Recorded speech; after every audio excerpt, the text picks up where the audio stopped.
I moved into an apartment with my roommate Frankie in upstate New York. The first night we stayed there, I felt uneasy each time I used the bathroom. No, it wasn't because I'm lactose intolerant. It was the first time I stayed somewhere where it had an actual bathtub. I went to the Lush store and bought all types of bath bombs. I was so excited to take my first bath, like ever. I did a lot of shopping, so I ended up getting home pretty late. My roommate Frankie does Uber as his main source of income, which is pretty decent because it's pretty busy out here during the night. So when I got home, he was already out for the night. I decided to test one of the bath bombs. Finally, it was time to dip in. Before I sunk into the bath, I made sure to leave the bathroom door open. For some reason, my brain was telling me to do so. I slowly lowered myself into the warm lavender-scented bath water. I'm lying in the water, listening to a true crime podcast. I noticed the water has went down a significant amount and felt something tickling my toes by the drain. A cold breeze swirls in the room, giving me the chills. Bubbles start forming at the end of the bath by the spout and drain, which was weird as fuck. As I started draining the bath, I noticed the flow is going pretty slow. Once the water is shallow enough to see the drain, I notice there's clumps of hair clogging it. I used the backside of my hairbrush to scoop it out. It was long black hair. Me and Frankie both had short hair. I wake up to Frankie in the kitchen making breakfast. He asked me if I somehow clogged the drain in the bath yesterday with my fancy bath bombs. I told him my bath drained just fine once I scooped out the weird long black hair. He said it was draining slow. I assured him I'll get some Drano later when I go get some groceries. I came home around the same time as I did yesterday, and I noticed Frankie left the bathroom light on. I went in to shut it off and saw the bath was filled with about an inch of water, clogged with the black hair again. He probably took a shower and it didn't drain before he left. I decided to grab the Drano and put the spout of the bottle in the drain and squeeze it, hopefully replace some of the water in there with the ammonia-smelling liquid. When I did that, the bottle shot up out of my hand and landed by the toilet. I jumped back, shocked at what just happened. I looked in the drain just to see the hair slowly seep up from the drain. Maybe the pressure made the hair of the previous owner come up, but it kept coming up and up.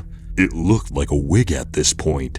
Then I saw it, an eye looking up at me between the hairs from the drain. I woke up from the couch to Frankie in the bathroom screaming. It was still dark out. Why was he home so early? I looked at my phone and it was 2:59 a.m. I got up and slowly walked to the bathroom. The door was cracked open. I peered in and saw his shadow through the shower curtain. I asked him if he was okay. He replied, "Yes, why wouldn't I?" I told him how I just heard him scream. He said I must be hearing things. I leaned against the sink and told him it must have happened in my sleep. I explained the weird dream I had about the drain having hair gushing out and the eye looking back at me. Then I heard the front door open and Frankie mumble under his breath, "Slow fucking night." I looked over in horror at the shower curtain and slowly pushed it aside. As I did, something fell into the water. As I looked down, it was a ball of black hair floating in a swirl. I ran out, and Frankie looked confused on why I looked so horrified. I explained what happened, and he thought I was pulling a prank on him. As he went into the bathroom, I stood a few feet away from the door. He looked in the bath and said, "Wow, what kind of bath bomb did you get? It turned the water pitch black. Dope as fuck." I told him to step away from the tub, that I didn't use a bath bomb, nor filled it with water. Again, he thought I was playing a prank and put his hand in to unplug the bath to drain it. I stood there confused, thinking I was imagining shit. As I was about to walk away, I heard a big splash. I turned around and Frankie was nowhere to be seen. I looked in the direction of the bath. Slowly, a head emerged. Face was covered by the black hair. What in the grudge type shit was this? I didn't hesitate to start running towards the door. As I flung the door open, there was Frankie, standing about to put his key in. I pushed him aside thinking, was this another trick or some shit? As I ran down the spiral staircase, Frankie's body fell down the middle between the stair railings, slamming into the main floor. I froze. I look up between the railings and see the long-haired woman standing at the top of the stairs, slowly walking down.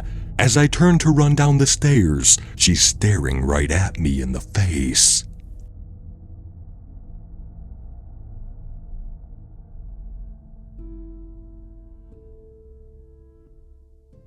Thank you for listening to The Bathtub by Whittle Pebble. If you enjoyed this story, please leave a like. And if you enjoy hearing stories from me, please subscribe and become a resident of Hill Street and let me know how I'm doing in the comments. And I hope all of you have a fantastic night.